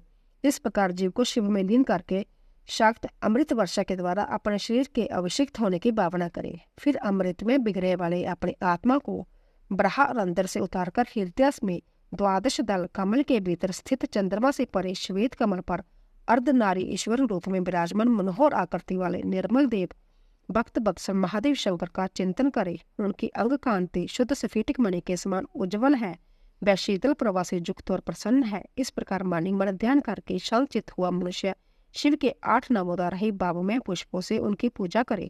पूजन के अंत में पुण्य प्राणायाम करके चिंत को बलिबंती के आगे रखते हुए शिव नामस्ते का जप करे। फिर बावना द्वारा नाभि में 8 आहुति का हवन करके पूर्ण हाथी एवं नमस्कार पूर्वक 8 फूल चढ़ाकर अंतिम अर्चना पूरी करके चुल्लू में लिए हुए जल की बांति अपने आप को शिव के चरणों में समर्पित कर दे। इस प्रकार करने से शीघ्र ही मंगलमय पाशुपत ज्ञान की प्राप्ति हो जाती है और साथ ही उस ज्ञान की शुद्ध सिद्धता पा लेता है। साथ ही वह परम उत्तम पाशुपत बर्तन परम जोगी पाकर मुक्त हो जाता है, इसमें संशय नहीं है। पाशुपत व्रत की विधि और महिमा तथा बसम धारण की महत्ता। ऋषि बोले, भगवान, हम परम उत्तम पाशुपत व्रत को सुनना चाहते हैं, जिसका अनुष्ठान करके ब्रह्मा आदि सब देवता पाशुपत माने गए हैं। वाजुदेव ने कहा, मैं तुम सब लोगों को गोपनीय पाशुपत व्रत का रहस्य बताता हूँ, जिसका अथर्व शीर्ष में वर्णन है तथा जो सब पापों का नाश करने वाला है। चित्रा से युक्त पौर्णमासी इसके लिए उत्तम काल है। शिव के द्वारा अनुग्रहित स्थान ही इसके लिए उत्तम देश है, अथवा क्षेत्र बगीचे आदि तथा वन प्रांत विश्व एवं प्रशस्त देश है। पहले त्रयोदशी को बलिबंती स्नान करके नित्य कर्म संपन्न कर ले, फिर अपने आचार्य की आज्ञा लेकर उनका पूजन और नमस्कार करके व्रत के अंग रूप से देवताओं की विशेष पूजा करे। और पासों को संभव श्वेत वस्त्र, श्वेत जोगोपवीत, श्वेत पुष्प और श्वेत चंदन धारण करना चाहिए। वह कुश के आसन पर बैठकर हाथ में मुट्ठी भर कुश ले पूर्व या उत्तर की ओर मुंह करके 3 प्राणायाम करने के पश्चात भगवान शिव और देवी पार्वती का ध्यान करे। फिर यह संकल्प करे कि मैं शिव शास्त्र में बताई हुई विधि के अनुसार यह पाशुपत व्रत करूंगा। वह जब तक शरीर गिर न जाए तब तक के लिए, अथवा 12, 6 या 3 वर्षों के लिए, अथवा 12, 6, 3 या 1 महीने के लिए, अथवा 12, 6, 3 या 1 दिन के इस व्रत की दीक्षा ले। संकल्प करके बिरजा होने के लिए विधिवत अग्नि की स्थापना करके कर्मशः घी, समिधा और चौरू से हवन करे। फिर तत्वों की शुद्धि के उपदेश से फिर मूल मंत्र द्वारा उन समिधा आदि सामग्रियों की ही आहुतियां दे। उस समय वह बारंबार यह चिंतन करे कि मेरे शरीर में जो जय तत्व है सब शुद्ध हो जाए। उन तत्वों के नाम इस प्रकार है: 5 भूत, उनकी 5 तन्मात्राएं, 5 ज्ञानेन्द्रियां, 5 कर्मेंद्रियां, 5 विषया, त्वचा आदि 7 धातु, प्राण आदि 5 वायु, मन, बुद्धि, अहंकार, प्रकृति, पुरुष, राग, विद्या, कला, नीति, काल, माया, शुद्ध विद्या, महेश्वर, सदाशिव, शक्ति तत्व और शिव तत्व या कर्मशः तत्व कहे गए हैं। बीज मंत्रों से आहुति करके होता रजोगुण रहित शुद्ध हो जाता है। फिर शिव का अनुग्रह पाकर वह ज्ञानवान होता है। तदंतर गोबर लाकर उसकी पिंडी बनाए, फिर उसे मंत्र द्वारा अभिमंत्रित करके अग्नि में डाल दे। इसके बाद इसका प्रोक्षण करके उस दिन व्यक्ति केवल हविष्य खाकर रहे। जब रात बीतकर प्रातः काल आए तब चतुर्दशी में पुण्यपूर्वक सब कृत्य करे। उस दिन शेष समय निरहार रहकर ही बिताए। फिर पूर्णिमा को प्रातःकाल ही इसी तरह होम पर्यंत कर्म करके रुद्र अग्नि का उपसाहर करे। तदंतर जतन पूर्वक उसमें से भस्म ग्रहण करे। इसके बाद वह साधक चाहे जटा रखा ले, चाहे सारा सिर मुंडा ले, या चाहे तो केवल सिर पर शिखा धारण करे। इसके बाद स्नान करके यदि वह लोक लज्जा से ऊपर उठ गया हो तो दिगंबर हो जाए, अथवा गेरुआ वस्त्र, मृग चरम या फटे पुराने चिथड़े को ही धारण कर ले। एक वस्त्र धारण करे या बलकल पहनकर रहे। कटी में मेखला धारण करके हाथ में दंड ले ले। तदंतर दोनों पैर धोकर आचमन करे। बिरजा अग्नि में प्रकट हुए भस्म को एकत्रित करके 6 अथर्ववेदीय मंत्र द्वारा उसे अपने शरीर में लगाए। मस्तक से लेकर पैर तक सभी अंगों में उसे अच्छी तरह मल ले। इसी क्रम से पर्णव या शिव मंत्र द्वारा सर्वात में भस्म हर्माकार इत्यादि मंत्रों से ललाट आदि अंगों में त्रिपुंड की रचना करे। इस प्रकार शिव बाप को प्राप्त हो शिव योग का आचरण करे। तीनों संध्याओं के समय ऐसा ही करना चाहिए। यही पाशुपत व्रत है जो भोग और मोक्ष देने वाला है। जय जीवों के पशु भाव को निर्मित कर देता है। इस प्रकार पाशुपत व्रत के अनुष्ठान द्वारा पशु तत्व का परित्याग करके लिंग मूर्ति सनातन महादेव जी का पूजन करना चाहिए। यदि वैभव हो तो सोने का अष्टदल कमल बनवाए जिसमें 9 प्रकार के रत्न जड़े गए हो, उसमें कर्णिका और केसर भी हो। ऐसे कमल को भगवान का आसन बनावे। धनाभाव होने पर लाल या सफेद कमल के फूल का आसन अर्पित करे। वह भी न मिले तो केवल भावनाई कमल समर्पित करे। उस कमल की कर्णिका में पीठिका सहित छोटे से स्फटिक मणि में लिंग की स्थापना करके कर्मशय विधि पूर्वक उसका पूजन करे। उस लिंग का शोधन करके पहले शास्त्रीय विधि के अनुसार उसकी स्थापना कर लेनी चाहिए। फिर आसन दे पंचमुख के प्रकार से मूर्ति की कल्पना करके पंचगव्य आदि से पूर्ण अपने वैभव के अनुसार संग्रहित बने हुए स्वर्ण निर्मित कलशों से उस मूर्ति का स्नान कराए। फिर सुगंधित द्रव्य कपूर, चंदन और कुमकुम आदि से वेदी सहित भूषण भूषित शिवलिंग का अनुलेपन करके बिल्ला पत्र, लाल कमल, श्वेत कमल, नील कमल, अन्य सुगंधित पुष्प, पवित्र एवं उत्तम पत्थर तथा दुर्वा और अक्षता आदि विचित्र उपचार चढ़ाकर जथा प्राप्त सामग्रियों द्वारा महापूजन की विधि से उसमें मूर्ति की अवअर्चना करे। फिर धूप दीप और निवेदन करे। इस तरह भगवान शिव को उत्तम वस्त्र निवेदन करके अपना कल्याण करे। उस व्रत में विशेषतः वह सभी वस्तुएं देनी चाहिए जो अपने को अधिक प्रिय हो, श्रेष्ठ हो और न्यायपूर्वक उपार्जित हुई हो। बिल्व पत्र, उत्पल और कमलों की संख्या 1,000 होनी चाहिए। अन्य पत्र और फूलों में से प्रत्येक की संख्या 108 होनी चाहिए। इन सामग्रियों में भी बिल्व पत्र को विशेष जतन पूर्वक जुटाए, उसे भूलकर भी न छोड़े। सोने का बना हुआ एक ही कमल 1 सहस्र कमलों से श्रेष्ठ बताया गया है। नील कमल आदि के विषय में भी यही बात है। जैसा बिलपत्रों के समान ही महत्व रखते हैं, अन्य पुष्पों के लिए कोई नियम नहीं। वह जितने मिले उतने ही चढ़ाने चाहिए। अष्टांग अर्घ्य उत्कृष्ट माना जाता है। धूप और चंदन के विषय में विशेष बात यह है कि वामदेव नामक मुख में चंदन, तत्पुरुष नामक मुख में हरिताल और ईशान नामक मुख में बसव लगाना चाहिए। कोई बसम की जगह आलेपन का विधान करता है। दूसरे प्रकार के धूप का विधान होने से कुछ लोग प्रसिद्ध धूप का निषेध करते हैं। अघोर नामक मुख के लिए श्वेत अगुरु का धूप देना चाहिए। तत्पुरुष नामक मुख के लिए कृष्ण अगुरु के धूप का विधान है। वामदेव के लिए गुग्गल, सदजात मुख के लिए सुगंधित तथा ईशान के लिए भी उशीर आदि धूप को विशेष रूप से देना चाहिए। शर्करा, मधु, कपूर, कपिला गाय का घी, चंदन का चूरा तथा अगुरु नामक काष्ठ आदि का चूर्ण, इन सबको मिलाकर जो धूप तैयार किया जाता है उसे सबके लिए सामान्य रूप से उपयोग के योग्य बताया गया है। कपूर की बत्ती और घी के दीपक जलाकर दीपमाला देनी चाहिए। फिर प्रत्येक मुख से पृथक पृथक अर्घ्य और आचमन देने का विधान है। प्रथम आवरण में गणेश और कार्तिका की पूजा करनी चाहिए। उनके साथ ही ब्रह्मा अंगों की भी पूजा आवश्यक है। प्रथम वरण की पूजा हो जाने पर द्वितीय वरण में चक्रवर्ती विघ्नेश्वरों का पूजन करना चाहिए। तृतीय वरण में भव आदि अष्टमूर्तियों की पूजा का विद्वान है। वही महादेव आदि एकादश मूर्तियों को भी पूजन आवश्यक है। चौथे आवरण में सभी गणेश्वर पूजनीय है। पंचम आवरण में कमल के ब्रह्मा भाग में क्रमशः 10 दिक्पालों, उनके अस्त्रों और अनुचरों की क्रमशः पूजा करनी चाहिए। वहीं ब्रह्मा के मानस पुत्रों की, समस्त ज्योतिगणों की, सब देवी देवताओं की, सभी आकाशचारियों की, पतालवासियों की, अखिल मुनीश्वरों की, जोगियों की, सब जगों की, 12 सूर्य की, गणों सहित क्षेत्रपालों की और इन समस्त चराचर जगत की पूजा करनी चाहिए। इन सब शंकर जी की विभूति मानकर शिव की प्रसन्नता के लिए इनका पूजन करना उचित है। इस प्रकार आवरण पूजा के पश्चात परमेश्वर शिव का पूजन करके उन्हें भक्ति पूर्वक घृत और व्यंजन सहित मनोहर हविष्य निवेदन करना चाहिए। मुख्य शुद्धि के लिए आवश्यक उपकरणों सहित तांबूल देकर नाना प्रकार के फूलों से पुण्य इष्ट देव का श्रृंगार करे, आरती उतारे, फिर पूजन का शेष कृत्य पूर्ण करे। प्याला तथा उपकारक सामग्री से शैया समर्पित करे। शैया पर चंद्रमा के समान चमकीला हार दे। रोजचित मनोहर वस्तुएं सब प्रकार से संचित करके दे। संभव पूजन करे, दूसरों से भी कराए तथा प्रत्येक पूजन में आहुति दे।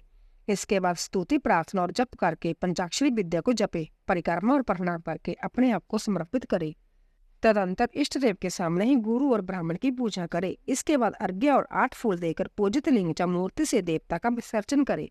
फिर अग्नि देवता भी विसर्जन करके पूजा समाप्त करे। मनुष्य को चाहिए कि प्रतिदिन इसी प्रकार पूर्वोक्त रूप में सेवा करे। पूजन के अंत में सुवर्णमय कमल तथा अन्य सब उपकरणों से ही उस शिवलिंग को गुरु के हाथ में दे अथवा शिवालय में स्थापित कर दे।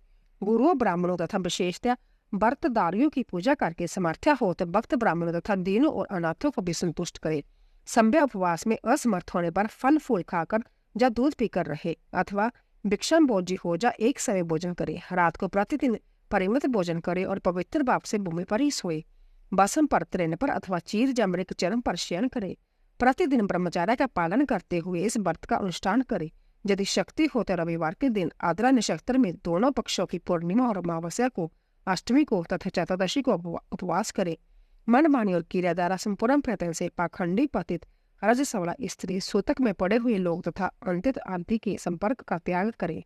निरंतर क्षमा दानतया सत्यावासन और अहिंसा में तत्पर रहे। संतुष्ट और शांत रहकर जप और ध्यान में लगा रहे। तीनों काल स्नान करे अथवा बसम स्नान कर ले। मन पानी और क्रिया द्वारा विशेष पूजा किया करे। इस विषय में अधिक कहने से क्या लाभ। व्रतधारी पुरुष कभी अशुभ आचरण न करे। प्रमादवश यदि वैसा आचरण बन जाए तो उसके गुरु लाघव का विचार करके उसके दोष का निवारण करने के लिए पूजा होम और जप आदि के द्वारा उचित प्रायश्चित करे। व्रत की समाप्ति पर्यंत भूलकर भी अशुभ आचरण न करे। संपत्ति हो तो उसके अनुसार गोदान और पूजन करे। भक्त पुरुष निष्काम भाव से शिव की प्रीति के लिए ही सब कुछ करे, जैसा शिव से इस व्रत की सामान्य विधि कही गई है। अब शास्त्र के अनुसार प्रत्येक मास में जो विशेष कृत्य है उसे बताता हूँ। विशाख मास में हीरे के बने हुए शिवलिंग का पूजन करना चाहिए। ज्येष्ठ मास में मरकत मणि में शिवलिंग की पूजा उचित है। आषाढ़ मास में मोती के बने हुए शिवलिंग को पूजनीय समझे। श्रावण मास में नीलम का बना हुआ शिवलिंग पूजन पे योग्य है। भादो मास में पूजन के लिए पदराग मणि में शिवलिंग को उत्तम माना गया है।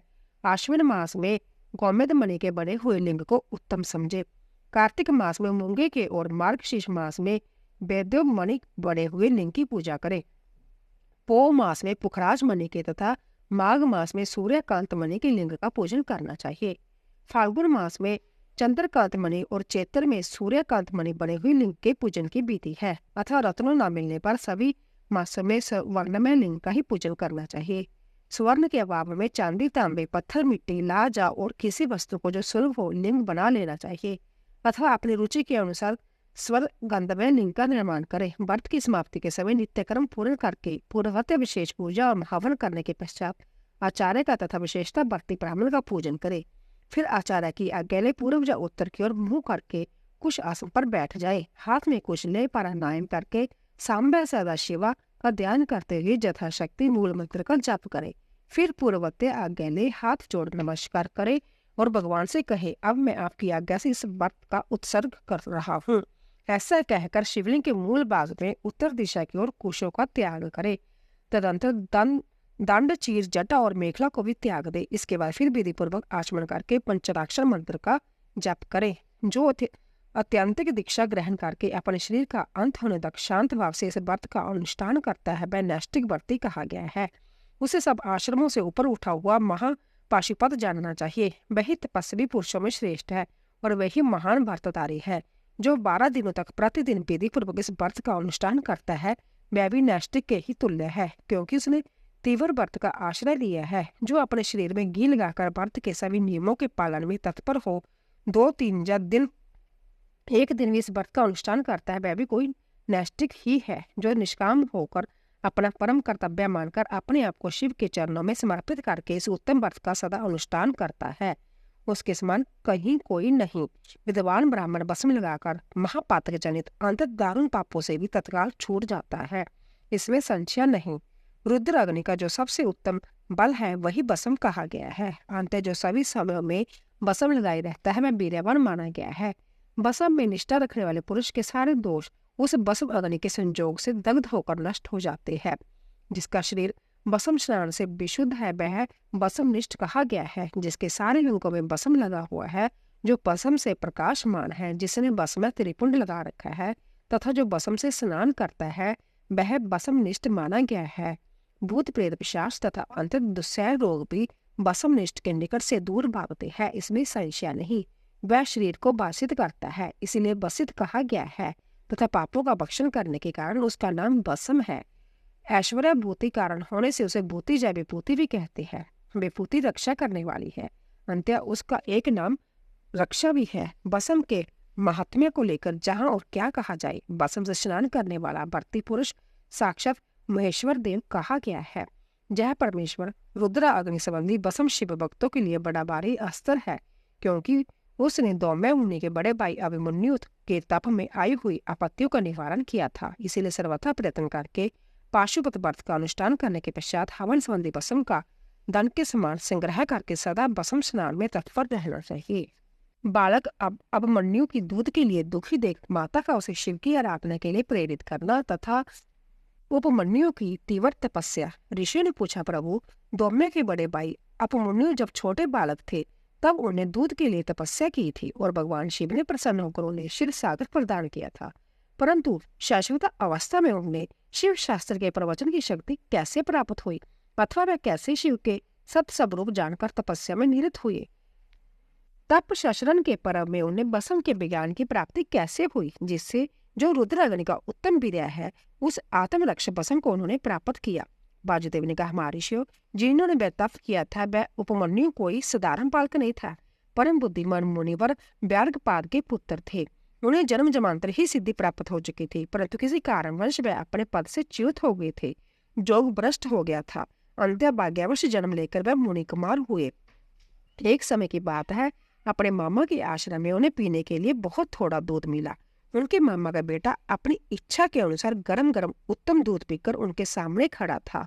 मातुल पुत्र को इस अवस्था में देखकर व्यार्गपाद कुमार अभिमन्यु मन में ईर्ष्या हुई और वह अपनी माँ के पास जाकर बड़े प्रेम से बोले, माते महाभाग्य तपस्विनी, मुझे अंतत स्वादिष्ट गरम गरम गाय का दूध दो, मैं थोड़ा सा नहीं पीऊंगा। बेटे की यह बात सुनकर व्यार्गपाद की पत्नी तपस्विनी माता के मन में उस समय बड़ा दुख हुआ। उसने पुत्र को बड़े आदर के साथ छाती से लगा लिया और प्रेम पूर्वक लाड प्यार करके अपनी निर्धनता का स्मरण हो आने से वह दुखी हो विलाप करने लगी। महातेजस्वी बालक अभिमन्यु बारंबार दूध को याद करके रोते हुए माता से कहने लगे, माँ दूध दो, दूध दो। बालक के उस हठ को जानकर उस तपस्विनी ब्राह्मण पत्नी ने उसकी हठ के निवारण के लिए एक सुंदर उपाय किया। उसने संभ्या उच्च वृद्धि से कुछ बीजों का संग्रह किया। उन बीजों को लेकर उसने तत्काल उठा लिया और पीसकर पानी में घोल दिया। फिर मीठी बाणी में बोली, आओ आओ मेरे लाल। यूं कहकर बालक को शांत करके हृदय से लगा लिया और दुख से पीड़ित हो उसने कृत्रिम दूध उसके हाथ में दे दिया। माता के दिए हुए उस बनावटी दूध को पीकर बालक अंतर व्याकुल हो उठा और बोला, माँ यह दूध नहीं है। तब वह बहुत दुखी हो गई और बेटे का मस्तक सूंघकर अपने दोनों हाथों से उसकी कमल सदृश नेत्र को पहुंचती हुई बोली, बेटा, अपने पास सभी वस्तुओं का अभाव होने के कारण दरिद्रतावश मुझ अवागणी ने पीसे हुए बीज को पानी में घोलकर जय तुम्हें मिथ्या दूध दिया है। तुम दूध नहीं दिया, ऐसा कहकर रोते हुए मुझे बार बार दुखी करते हो, किंतु भगवान शिव की कृपा के बिना तुम्हारे लिए कहीं दूध नहीं है। भक्ति पूर्वक माता पार्वती और अनुचर सहित भगवान शिव के चरण बंदों में जो कुछ समर्पित किया गया हो वही संपूर्ण संपत्तियों का कारण होता है। महादेव जी ही धन देने वाले हैं। इस समय हम लोगों ने उनकी आराधना नहीं की, वह भगवान ही सकाम पुरुषों को उनकी इच्छा के अनुसार फल देने वाले हैं। हम लोगों ने आज से पहले कभी भी धन की कामना से भगवान शिव की पूजा नहीं की, इसीलिए हम दरिद्र हो गए और यही कारण है कि तुम्हारे लिए दूध नहीं मिल रहा। बेटा, पूर्व जन्म में भगवान शिव अथवा विष्णु के आदेश से जो कुछ दिया जाता है वही वर्तमान जन्म में मिलता है, दूसरा कुछ नहीं। अभिमन्यु बोले, माँ, यदि माता पार्वती सहित भगवान शिव विद्यमान है तब आज से शोक करना व्यर्थ है। महाभागे, अब शोक छोड़ो, सब मंगलमय ही होगा। माँ, आज मेरी बात सुन लो। यदि कहीं महादेव जी है तो मैं देर से या जल्दी ही उनसे क्षीर सागर मांग लाऊंगा। बाजू देवता कहते हैं, उस महाबुद्धिमान बालक की वह बात सुनकर उसकी मन शिवनी माता उस समय बहुत प्रसन्न हुई और यूं बोली। माता ने कहा, बेटा, तुमने बहुत अच्छा विचार किया। तुम्हारा यह विचार मेरी प्रसन्नता को बढ़ाने वाला है। अब तुम देर न लगाओ, सांबा सदाशिव का भजन करो। अन्य देवता को छोड़कर मन, वाणी और क्रिया द्वारा भक्ति भाव के साथ पार्षद गणों सहित उन्हीं सांबा सदाशिव का भजन करो। नमः शिवाय जय मंत्र उन देवादिदेव वरदायक शिव का साक्षात वाचक माना गया है। परनव से जो दूसरे 7 करोड़ महामंत्र है वह सब इसी में लीन होते हैं और फिर इसी से प्रकट होते हैं। जय मंत्र दूसरे सभी मंत्रों से प्रबल है, यही सबकी रक्षा करने में समर्थ है। अंत्य दूसरे की इच्छा नहीं करनी चाहिए, इसीलिए तुम दूसरे मंत्र को त्याग कर केवल पंचाक्षर जप में लग जाओ। इस मंत्र के जीवा पर आते ही जहाँ कुछ भी दुर्लभ नहीं रह जाता, यह उत्तम बसम जिसे मैंने तुम्हारे पिताजी से प्राप्त किया था, यह बिरजा होम की अग्नि से सिद्ध हुआ है। अंत बड़ी से बड़ी आपत्तियों का निवारण करने वाली है। मैंने तुम्हें जो पंचाक्षर मंत्र बताया है उसको मेरी आज्ञा से ग्रहण करो, इसके जप से ही शीघ्र तुम्हारी रक्षा होगी। बाजुदेव कहते हैं, इस प्रकार आज्ञा देकर तुम्हारा कल्याण हो, ऐसा कहकर माता ने पुत्र को विदा किया। मुनि अभिमन्यु उस आज्ञा को शिरोधार्य करने के उसके चरणों में प्रणाम किया और तपस्या के लिए जाने की तैयारी की। उस समय माता ने आशीर्वाद देते हुए कहा, सब देवता तुम्हारा मंगल करे। माता की आज्ञा पाकर उस बालक ने दुष्कर तपस्या आरंभ की। हिमालय पर्वत के एक शिखर पर जाकर अभिमन्यु एकाग्रचित्त हो केवल बाजू पीकर रहने लगे। उन्होंने 8 ईंटों का एक मंदिर बनाकर उसमें मिट्टी के शिवलिंग की स्थापना की। उसमें माता पार्वती तथा गणों सहित अविनाशी महादेव जी का आवाहन करके भक्ति भाव से पंचाक्षर मंत्र द्वारा ही बन के पत्र पुष्प आदि उपचारों से उनकी पूजा करते हुए वे चिरकाल तक उत्तम तपस्या में लगे रहे। उस एकाकी कृष्ण कायपालक द्विज पर अभिमन्यु शिव में मन लगाकर तपस्या करते देख मरीचि के शाप से पिशाच भाव को प्राप्त हुए कुछ मुनियों ने अपने राक्षस स्वभाव से सताना और उनके तप में विघ्न डालना आरंभ कर दिया।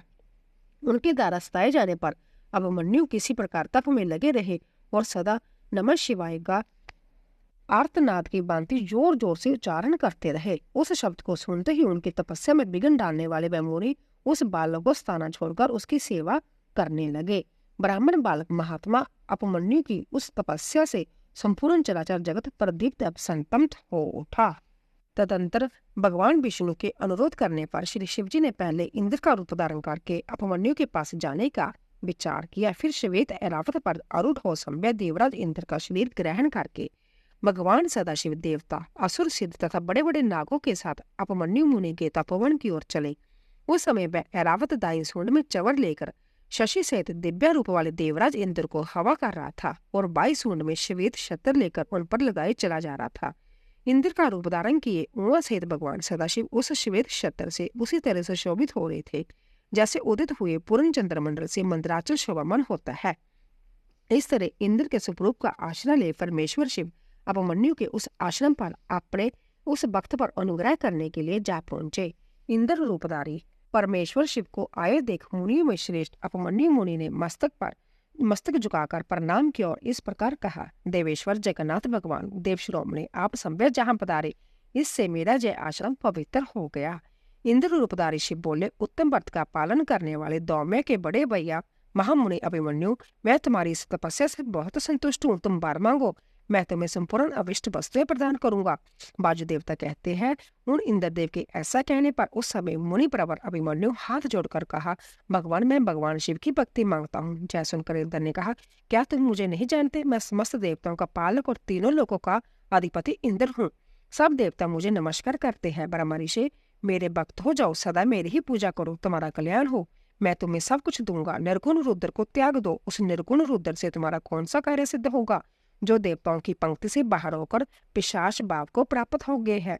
बाजू देवता कहते हैं, जैसे उनकर पंचाक्षर मंत्र का जप करते हुए वह मुनि अभिमन्यु इंद्र को अपने धर्म में विघ्न डालने के लिए आया हो जानकर बोले। अभिमन्यु ने कहा, जब भी तुम भगवान शिव की निंदा में तत्पर हो तथा भी इसी प्रसंग में परमात्मा महादेव जी की निर्गुणता बताकर तुमने संभव ही उनका संपूर्ण महत्व स्पष्ट से कह दिया। तुम नहीं जानते कि भगवान रुद्र संपूर्ण देवेश्वरों के भी ईश्वर है, ब्रह्मा विष्णु और महेश के भी जनक है तथा प्रकृति से परे है। ब्रह्मावादी लोग उन्हीं को सत असत, व्यक्त अव्यक्त तथा नित्य एक और नेक कहते हैं। अंत में उनसे वर मांगूंगा जो युक्तिवाद से परे तथा सांख्य और योग के सारभूत अर्थ का ज्ञान प्रदान करने वाले हैं। तत्वज्ञानी पुरुष उत्कृष्ट जानकर जिनकी उपासना करते हैं उन भगवान शिव से ही मैं वर मांगूंगा। देवताओं, दूध के लिए जो मेरी इच्छा है वह जो ही रह जाए, परंतु शिव शास्त्र के द्वारा तुम्हारा वध करके मैं अपने से शरीर को त्याग दूंगा। बाजू देवता कहते हैं, ऐसा कहकर संभय मर जाने का निश्चय करके अभिमन्यु दूध की भी इच्छा छोड़कर इंद्र का वध करने के लिए उद्यत हो गई। उस समय अघोर स्थल से अभिमंत्रित घोर भस्म को लेकर मुनि ने इंद्र के उद्देश्य से छोड़ दिया और बड़े जोर से सीनाद किया। फिर शंभु के जुगल चरणबंधों का चिंतन करते हुए वह अपने देह को दग्ध करने के लिए उद्यत हो गए और अग्नि धारण करके स्थित हो गए। ब्राह्मण अभिमन्यु जब इस प्रकार स्थित हुए तब भगदेवता के नेत्र का नाश करने वाले भगवान शिव ने जोगी अभिमन्यु की उस धारणा को अपनी सौम्य दृष्टि से रोक दिया। उनके छोड़े हुए उस अघोर अस्त्र को नंदीश्वर की आज्ञा से शिव बल्लभ नंदी ने बीच में ही पकड़ लिया। फिर परमेश्वर भगवान शिव ने अपने बालेंदु शेखर रूप को धारण कर लिया और ब्राह्मण अभिमन्यु को उसे दिखाया। इतना नहीं, इस प्रभु ने उस मुनि को सहस्रों क्षीर सागर, सुधा सागर, दधि आदि से सागर, घृत के समुद्र, फल संबंधी रस के समुद्र तथा भक्ष्य भोज्य पदार्थों के समुद्र का दर्शन कराया और पुओं का पहाड़ खड़ा करके दिखा दिया। इस तरह देवी पार्वती के साथ महादेव जी भी वहां वृक्ष पर आरूढ़ दिखाई दिए। वह अपने गण अध्यक्ष तथा त्रिशूल आदि दिव्य शास्त्रों से घिरे हुए थे। देवलोक में दुदुम्बियां बजने लगी, आकाश से फूलों की वर्षा होने लगी तथा विष्णु, ब्रह्मा और इंद्र आदि देवताओं से दसों दिशाएं आच्छादित हो गई। उस समय अभिमन्यु आनंद सागर की लहरों से घिरे हुए थे। वह भक्ति विनम्र चित्त से पृथ्वी पर दंड की भांति पड़ गए। इसी समय वहां मुस्कुराते हुए भगवान शिव ने जहां आओ कहकर उन्हें बुलाया और उनका मस्तक सूंघकर अनेक वर दिए। शिव बोले, वत्स, तुम अपने भाई बंधु के साथ सदा इच्छा अनुसार बख्शे भोज्य पदार्थों का उपभोग करो। दुख से छूटकर सर्वदा सुखी रहो। तुम्हारे हृदय में मेरे प्रति भक्ति सदा बनी रहे। महाभाग अभिमन्यु, जय पार्वती देवी तुम्हारी माता है। आज मैंने तुम्हें अपना पुत्र बना लिया है और तुम्हारे लिए क्षीर सागर प्रदान किया है। केवल दूध का ही नहीं, मधु, दही, अन्न, घी, भात तथा फल आदि के रस का भी समुद्र तुम्हें दे दिया। जय पुओं के पहाड़ तथा बख्शे भोज्य पदार्थों के सागर मैंने तुम्हें समर्पित कर दिए। महामुने, जय सब ग्रहण करो। आज से मैं महादेव तुम्हारा पिता हूँ और जगदम्बा उमा तुम्हारी माता है। मैंने तुम्हें अमर तत्व तथा गणपति का सनातन पद प्रदान किया। अब तुम्हारे मन में जो दूसरी अभिलाषा हो उन सबको तुम बड़ी प्रसन्नता के साथ वर के रूप में मांगो। मैं संतुष्ट हूँ, इसीलिए मैं सब दूंगा। इस विषय में कोई अन्यथा विचार नहीं करना चाहिए। बाजूदेव कहते हैं, ऐसा कहकर महादेव जी उन्हें दोनों हाथों से पकड़कर हृदय से लगा लिया और मस्तक सूंघकर जय कहते हुए देवी की गोद में दे दिया कि जय तुम्हारा पुत्र है। देवी ने कार्तिकेय की भांति प्रेम पूर्वक उनके मस्तक पर अपना कर कमल रखा और उन्हें अविनाशी कुमार पद प्रदान किया। क्षीर सागर ने भी साकार रूप धारण करके उनके हाथ में अनश्वर पिंडी भूत स्वादिष्ट दूध समर्पित किया। फिर पार्वती देवी ने संतुष्ट चित्त हो उन्हें जोग जनित ऐश्वर्य, सदा संतोष, अविनाशिनी ब्रह्म विद्या, उत्तम समृद्धि प्रदान की।